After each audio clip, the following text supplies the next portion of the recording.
कर्पूरगौरं करुणावतारं संसारसारं भुजगेन्द्रहारं सदा वसन्तं हृदयारविन्दे भवं भवानीं सहितं नमामि।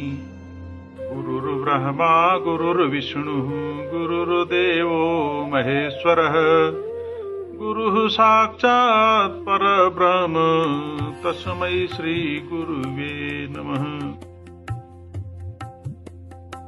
सर्वधर्म स्थल में उपस्थित आप सभी भगवत प्रेमी भक्तजनों का मैं हार्दिक स्वागत करता हूं।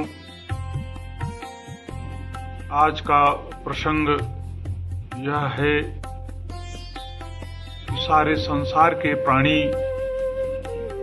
आज देखा जाए तो चार ही चीजों में उलझे हुए हैं। पहला है आहार यानी भोजन की व्यवस्था में, दूसरा है निद्रा यानी विश्राम, तीसरा है भय यानी डर और चौथा है संतान उत्पत्ति। इसी पर बड़ा सुंदर श्लोक है कि आहार निद्रा भय मैथुनञ्च सामान्यमेतद् पशुभिर्नराणाम् धर्मो हि तेषामधिको विशेषः धर्मेण हीना पशुभिः समाना।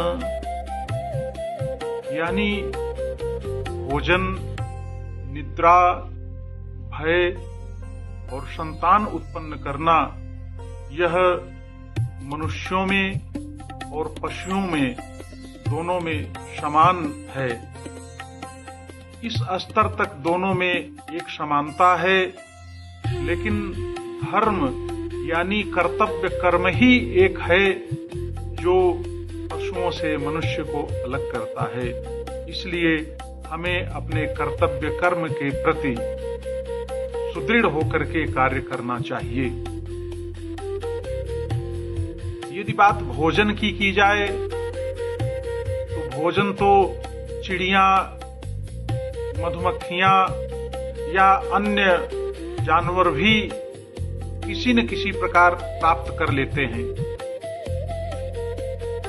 और विश्राम यानी आराम की बात आए तो वह भी उसी आराम के लिए मनुष्य घर बनाता है। पक्षी आदि वृक्षों पर ही घोंसला बना करके या अपने वातावरण के अनुकूल अपनी चर्या के हिसाब से वे आराम कर लेते हैं। और भय मनुष्यों को भी लगता है, जीव जंतुओं को भी लगता है, लेकिन मनुष्य के संदर्भ में कहा जाए तो भय किस बात का है? तो जो प्राप्त है उसे होने का भय, या जो प्राप्त है वह कम न हो जाए उसको बढ़ाना है। इसी उधेड़ बुन में मनुष्य लगातार लगा रहता है। अज्ञानता में प्राप्ति का लाभ हमें नहीं होता है।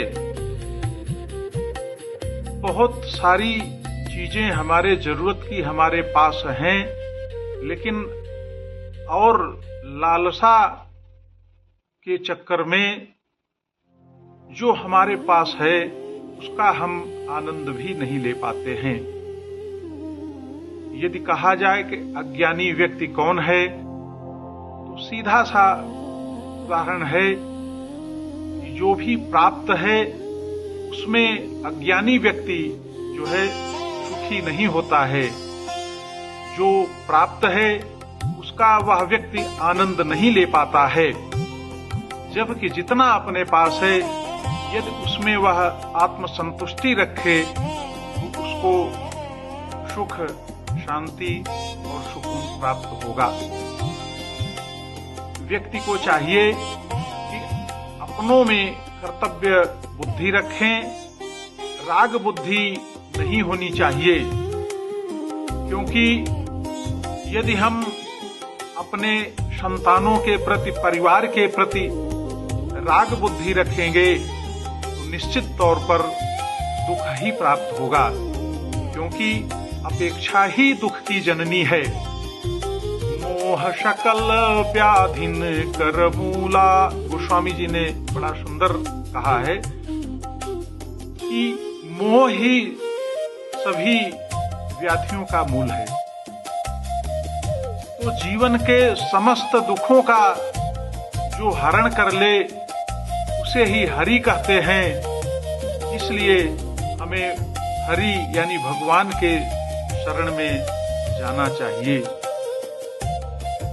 यदि इस प्रकार के आचरण और व्यवहार को हम करते हैं तो हम अपने जीवन को सफल बनाते हैं। प्रेम से बोलिए वृंदावन बिहारी लाल की जय। राधे कृष्ण चंद्र भगवान की जय। राधे राधे।